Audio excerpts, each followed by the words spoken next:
जगह अफ्रीका महाद्वीप के इथियोपिया देश का अफार रीजन। तारीख 23 नवंबर 2025। Local time 11:30। यहाँ के एक डॉर्मेंट वॉल्केनो में भयंकर एक्सप्लोजन होता है। इस वॉल्केनो का नाम था हेली गुब्बी। इस एक्सप्लोजन में बहुत बड़ी मात्रा में राख, गैसें और धुआं बाहर निकलता है। एक लोकल रेजिडेंट अहमद अब्देला बताता है कि जब उन्होंने इतनी धमाकेदार आवाज़ सुनी तो उन्हें लगा जैसे किसी बॉम्ब को धुएं और राख के साथ फेंका गया हो। ये वॉल्केनो इथियोपिया के अफार रीजन में सिचुएटेड है, जो अफ्रीका की रिफ्ट वैली का एक हिस्सा है। ये पिछले 12,000 सालों से सोया हुआ था, यानी आइस एज के बाद इसमें कोई भी इरप्शन नहीं हुआ था। लेकिन 23 नवंबर को ये फट पड़ा और इसने न केवल अफार रीजन बल्कि दुनिया भर की क्लाइमेट और इकोनॉमी को मिनी शॉक दे डाला। लेकिन हेली गुब्बी वॉल्केनो 12,000 साल बाद अचानक इरप्ट क्यों हुआ? असल में ये यहाँ की फिजिकल जियोग्राफी का खेल है। इसका पहला रीजन है प्लेट टेक्टोनिक्स। धरती की जो सबसे ऊपरी परत लिथोस्फीयर है वो असल में 7 बड़ी प्लेटों और दूसरी छोटी छोटी प्लेटों से मिलकर बनी है। ये प्लेटें एस्थेनोस्फीयर नाम की एक लेयर पर फ्लोट और मूव करती रहती हैं, यानी ये स्थिर नहीं है। एस्थेनोस्फीयर वो लेयर है जहाँ से मैग्मा बाहर निकलकर धरती पर पहुँचता है। अफ्रीका की जिस जगह पर ये वॉल्केनिक इरप्शन हुआ है वहाँ पर एक साथ 3 प्लेटें सिचुएटेड हैं, जिनका नाम है अरेबियन प्लेट, सोमालियन प्लेट और नूबियन प्लेट। इसे अफार ट्रिपल जंक्शन भी कहा जाता है, क्योंकि सोमालियन और नूबियन प्लेट एक दूसरे के उल्टी दिशाओं में मूव कर रही हैं, इसलिए मैग्मा लगातार ऊपर की ओर बढ़ता रहता है। यही वजह है कि यहाँ पर एक रिफ्ट वैली भी बनी हुई है, जो बड़ी सी दरार की तरह अफ्रीका को 2 भागों में तोड़ रही है। साइंटिस्ट्स मानते हैं कि फ्यूचर में अफ्रीका बीच में से अलग हो जाएगा और यहाँ पर एक नया समुद्र बन जाएगा। ये टेक्टोनिक प्लेट्स ही ज्वालामुखी के इंजन की तरह काम करती हैं। इस जगह पर प्लेटें दूर दूर खिसकती गई और क्रस्ट कमज़ोर होता गया और आखिरकार अब जाकर ये वॉल्केनो एक्टिव हो चुका है। हेली गुब्बी एक सील्ड वॉल्केनो है जिसमें बेसाल्टिक लावा पाया जाता है, जो राख और गैसों को अंदर लंबे समय तक दबा कर रखता है। गैसों के दबाव की वजह से जब ये एक्सप्लोड होता है तो साथ में भारी मात्रा में राख, sulphur dioxide, silicate, glass particles और एरोसोल जैसी चीज़ें भी निकलती हैं। इनके मोटे और भारी कण आसपास के अफ्रीदा जैसे गांवों की ज़मीन पर गिरकर वहां पर राख की परत जमा देते हैं। जब इथियोपिया में ये इरप्शन हुआ था उस समय आसमान का रंग हल्का भूरा हो गया था और धरती पर सूरज की रोशनी भी कम हो चुकी थी। कई लोगों ने 3 दिन पहले ही इस जगह से धुआं निकलता हुआ भी देखा था। इरप्शन के बाद घास के मैदान वॉल्केनिक ऐश की वजह से तबाह हो जाते हैं, जिनका यहाँ के पशुपालक समुदायों पर बहुत ही नेगेटिव इम्पैक्ट पड़ने वाला है। खेतों में भी राख गिरती हैं जिससे फसलें तबाह हो जाती हैं। साथ ही सॉइल का पीएच बदलने या बंजर होने की संभावनाएं भी बनी हुई हैं। अफार रीजन का AQI भी बढ़ चुका है, जिसका असर लोगों के रेस्पिरेटरी सिस्टम पर पड़ेगा। इसके अलावा यहाँ पर टूरिज्म को भी रोकना पड़ा है, जिससे यहाँ की लोकल इकोनॉमिक्स को भी नुकसान पहुँचा है। कंक्लूजन है कि अफार क्षेत्र के लिए ये इरप्शन बहुत ही खतरनाक सिद्ध हो सकता है। यहाँ तक कि ऐश के कारण फोटोसिंथेसिस भी रुक सकता है, जो यहाँ की वेजिटेशन को तबाह करके इसे एक बंजर भूमि बना सकता है। आफ्रा रीजन में जो भी हुआ वो तो बस ट्रेलर था, असली कहानी तो अब शुरू होने वाली थी। इस इवेंट के कुछ ही घंटों बाद सैटेलाइट इमेजेस ने कुछ ऐसा दिखाया जो देखकर साइंटिस्ट भी शॉक्ड रह गए।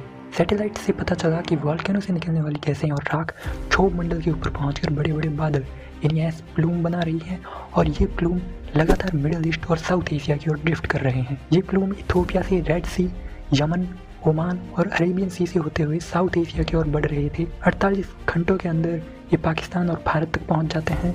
भारत के गुजरात, महाराष्ट्र, राजस्थान, दिल्ली NCR, हरियाणा, पंजाब से होकर ये हिमालय तक पहुंच चुके थे।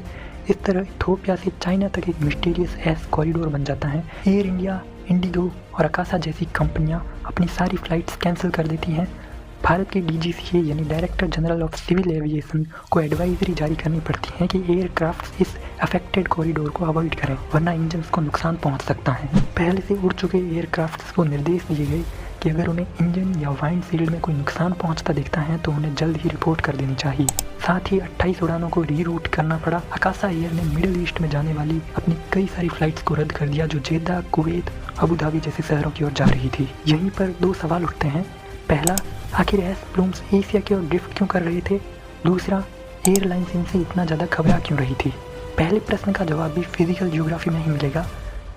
हेली गुब्बी के एक्सप्लोजिव इरप्शन ने पहले ही गैसों, पार्टिकल्स, डस्ट, सिलिकेट को ऊपर तक उछाल दिया था। वहीं लावा की वजह से यहाँ पर लो प्रेशर बन जाता है, जिससे चारों तरफ की हवाएं यहाँ पर बहकर आती हैं और गर्म होने की वजह से उनके जो मॉलिक्यूल्स होते हैं दूर दूर चले जाते हैं, इसलिए ये ऊपर उठ जाती है और अपने साथ एस पार्टिकल्स और दूसरी चीज़ों को भी ऊपरी वायुमंडल में ले जाती है। इसे कॉन्वेक्शन यानी संवहन कहा जाता है। 12 से 14 किलोमीटर ऊपर क्षोभ सीमा के पास जेट स्ट्रीम्स चलती हैं जो निचले वायुमंडल से एकदम अलग होती हैं। इनकी स्पीड किसी फाइटर जेट के बराबर होती है। इथोपिया के ऊपर मौजूद ऐसी एक सब ट्रॉपिकल जेट स्ट्रीम ने एस क्लाउड्स को इस दिशा में ड्रिफ्ट करके इसे ग्लोबल थ्रेट बना डाला। इस जेट स्ट्रीम की स्पीड 180 किमी पर और बताई जा रही थी। दूसरा प्रश्न कि एयरलाइंस वॉल्केनिक गैस से इतना ज़्यादा डरती क्यों है। एक वॉल्केनो जो इरप्ट इथोपिया में हुआ, लेकिन 4000 किलोमीटर दूर भारत ने अपनी फ्लाइट्स क्यों रद्द कर डाली। इसकी पहली वजह है कि वॉल्केनिक गैस के साथ सिलिकेट ग्लास के पार्टिकल्स होते हैं जो इंजन के अंदर जाकर 1400 डिग्री सेल्सियस पर पिघल जाते हैं और टरबाइन ब्लेड पर चिपक जाते हैं, जिससे एयर फ्लो ब्लॉक हो जाता है और बीच हवा में ही इंजन फेल हो सकते हैं। अब तक 100 से भी ज़्यादा ऐसी घटनाएं घट चुकी हैं, जैसे 1982 में British airway flight 009 Jakarta Indonesia के ऊपर रात के समय वॉल्केनिक गैस की चपेट में आ गई थी। हवा में ही इसके चारों इंजन फेल हो गए थे। सारे पैसेंजर्स और क्रू बहुत ज़्यादा डर गए थे। बीच हवा में अंधेरे में ही इंजन फेल होना कितना क्रिपी हो सकता है ये वही बता सकते हैं। लेकिन भाग्य से 14,000 फीट डाउन ड्रॉप करने पर इंजन फिर से शुरू हो गए और इसे जकार्ता में इमरजेंसी लैंडिंग करवाया गया।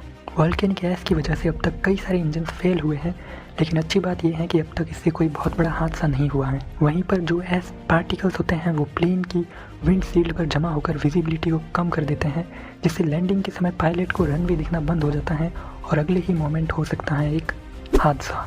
एस क्लाउड्स के कारण जीपीएस, रडार, एयर फिल्टर्स जैसे इंस्ट्रूमेंट्स भी काम करना बंद कर सकते हैं। ज्वालामुखी राख की 1 मिलीग्राम पर मीटर क्यूब की छोटी सी मात्रा भी फ्लाइट्स के लिए किसी भयानक सपने से कम नहीं है। हेलीगुबी इरप्शन का ग्लोबल सिनेरियो पर भी भयानक असर पड़ सकता है। सल्फर डाइऑक्साइड और एरोसॉल एयर क्वालिटी को घटाकर पब्लिक हेल्थ के लिए एक बहुत बड़ी थ्रेट बन सकते हैं। लेकिन दिल्ली, मुंबई, जयपुर जैसे शहरों में एस क्लाउड्स के ग्राउंड लेवल पर आने की संभावना काफ़ी कम है, क्योंकि ये क्षोभ मंडल की ऊपरी सीमा पर है। सल्फर डाइऑक्साइड पानी के साथ रिएक्शन करके सल्फ्यूरिक एसिड यानी H2SO4 बनाता है, जो फ्यूचर में एसिड रेन का कारण बन सकता है। साइंटिस्ट्स मानते हैं कि इससे दुनिया का एवरेज टेम्परेचर 0.05 डिग्री सेल्सियस से 0.1 डिग्री सेल्सियस तक गिर सकता है। तो क्या इससे आइस एज आ जाएगी? नहीं, लेकिन सर्दियाँ थोड़ी सी कठोर जरूर हो जाएगी। इसे ग्लोबल कूलिंग का नाम दिया जाता है। जो भी हो, इस वॉल्केनो से लॉन्ग टर्म इम्पैक्ट कम ही पड़ेंगे, क्योंकि वॉल्केनिक प्लूम का मूवमेंट एक शॉर्ट लिव्ड फिनोमिना है। जल्द ही बादल बनकर बारिश के साथ ये पार्टिकल्स ज़मीन पर आ जाएंगे।